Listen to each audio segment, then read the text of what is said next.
মাগরিবের পরে কারো সঙ্গে কথা না বলে এই দোয়াটি 7 বার পরে আল্লাহ তাআলার কাছে যা চাইবেন আল্লাহ আপনাকে তাই দান করবে। অভাবে আছেন, ঋণগ্রস্ত আছেন, মাথায় টেনশন, ঋণের বোঝা, বাড়িতে থাকতে পারতেছেন না, আল্লাহ সব আপনার পেরেশানি দূর করে দেবে ইনশাআল্লাহ, যদি আপনি আমলটি করতে পারেন। আমল মানুষের জীবন বদলিয়ে দেয়, আমল মানুষের জীবনকে পরিবর্তন করে দেয়। আল্লাহ তাআলা আপনার সব দোয়া কবুল করে নেবেন ইনশাআল্লাহ।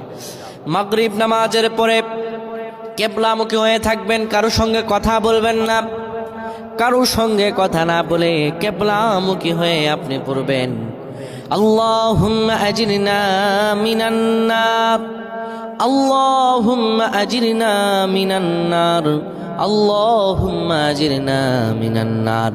যদি এটি আপনি মাগরিব নামাজের পরে কারো সঙ্গে কথা না বলে পড়ে 7 বার পরে দুটি হাত তুলে আল্লাহর কাছে দোয়া করেন, আল্লাহ জাহান্নামের আগুন থেকেও বাঁচাবেন এবং আল্লাহ আপনার সব দোয়াগুলো কবুল আর মঞ্জুর করে নেবেন।